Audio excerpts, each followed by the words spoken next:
Hey there, Jerry's DIY here, with a coin acquisitions video and currency for the day of June 9th, 2023. Let's get right to it. Sometimes at work I do come across some foreign coins, and I'll probably start with this one since this is the most recent one. This is a coin from the Bahamas, or Commonwealth of the Bahamas. Dated 2005. This is their 25-cent piece that they have. Oops. It's just like other currency of those Commonwealth type countries. You have to spin it around. And there you see it's very well beat up, but it passes for the size of a United States quarter dollar. It's very interesting how that got into circulation. That's not common at all. Now we have a Canadian penny. They no longer have these as far as I know. This is an old one too, actually. This is from, oops, let me do that the right way, 1964. Very neat. Had to pause the video there because I remembered there was also another foreign coin. Now this one comes from France. This is their half franc, and I'll show you this with the light. As you can see, we have Liberty Walking, very similar to Adolf Weinmann's Liberty Walking, or Walking Liberty, in the sense that it's Liberty Walking. She's got that beautiful stride, and if you look really closely, you can probably see it right in the center, right there where the light is shining. There's the sun rising over the horizon.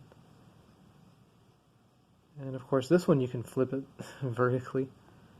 That's a half franc, and it's from the year 1969, founded with the dimes. Really weird how foreign currency makes its way into circulation. Really weird how it actually makes it through the machinery to be ended up in a roll of dimes. Very weird, unless someone somehow managed to pay with it. I don't know how that happened, but it happened. Now we have more interesting stuff. It's 35% silver nickel, wartime era, 1942 Philadelphia, if it will focus, as you can see. And we have our telltale P above the Monticello. Very cool. Cleaned up well enough. Get some of the gunk off of it. And then a more fun find, the 90% silver dime. Silver 1946, if you can see it. Yeah, 1946, there it is. And this is Philadelphia, because we have no mint marks there where the fasces is. Okay. Another fun find, the 2022 Anna May Wong women's, American women's quarter. And let's see, it's a P mint mark, so Philadelphia. And of course the nice little marquee lights, and then Anna May Wong's in relief right there. Very neat. It's just fun for the fact that we hardly ever get the P minted quarters in this area this early. In fact, I don't think I've ever even seen a Washington crossing the Delaware Philadelphia minted quarter even yet. I might not be paying attention, but most of the time I do. Very strange. And let's see, this quarter I found, I was looking through a lot of my old things, and I guess I saved this from when I was a kid. This is a 1999 first of the series, the statehood series. Of course, we have Delaware right here, the first state. Caesar Rodney. 1999.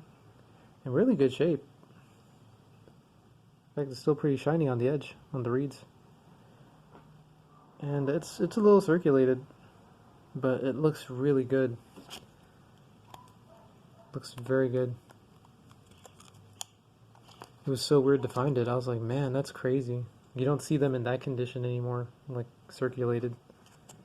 I've probably had this with me since probably maybe the early 2000s or the mid 2000s, I'd have to guess. Weird how I found it. I put it in this little protector.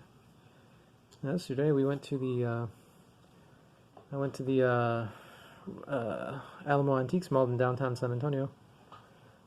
As you can see, I bought this nice little 1923 San Francisco minted 1 cent piece. Very worn down. You probably can't see the mint mark, but it is there. It's very cool. It only cost me about $6.50 altogether. Nice wheat ears. Very fun. I might just keep it like that because it's so rare for me to find the pennies from the 1920s. Those are pretty rare for me to find those even in circulation. I don't think I've ever found one myself. In fact, it's probably more common that I'll find something from like the 30s or the 40s. I guess they have higher mintages. And then we have this. I got this from Royalty Coins in downtown San Antonio. This is a 1922 piece dollar. Pretty average circulation. And of course that 90% silver. And this is from the San Francisco Mint, as you might be able to see. If I focus it. If it will focus. You can barely see it. Because it's that tiny little mint mark. Right about there where that tip of that pencil is. It's an S.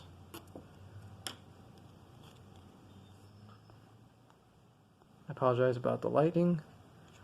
Very cool. So that only cost me about, what was that? That was maybe about $32.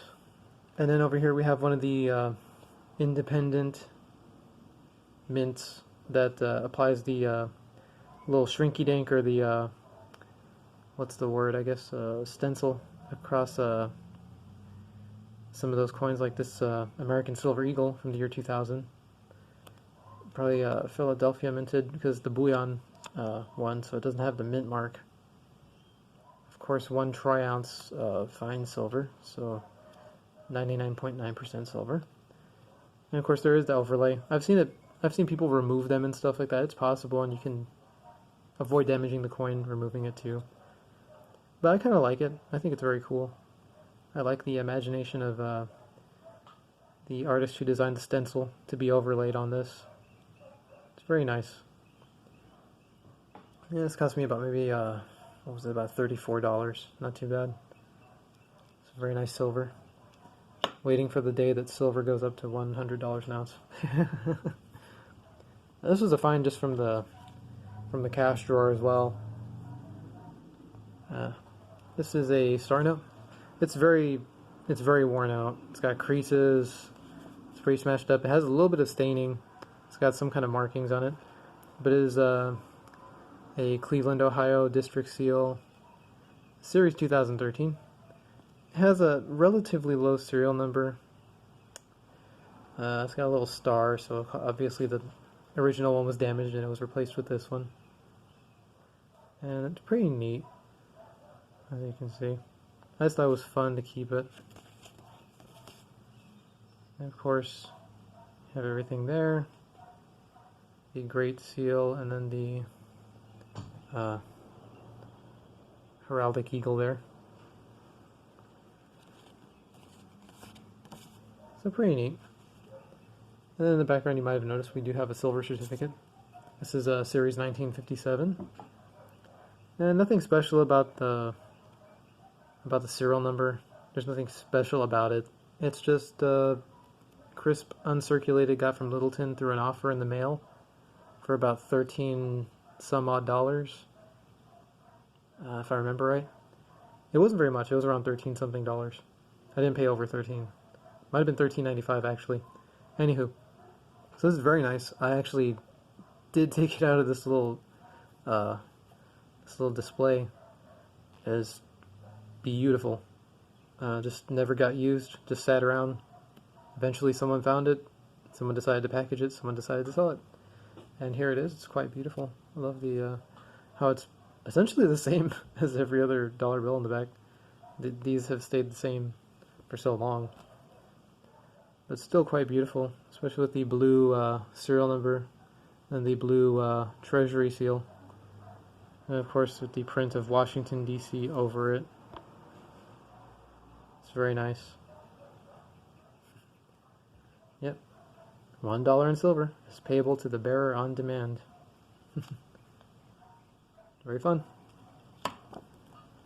I also managed to order another one, and there will be another coins acquisitions video for a later date.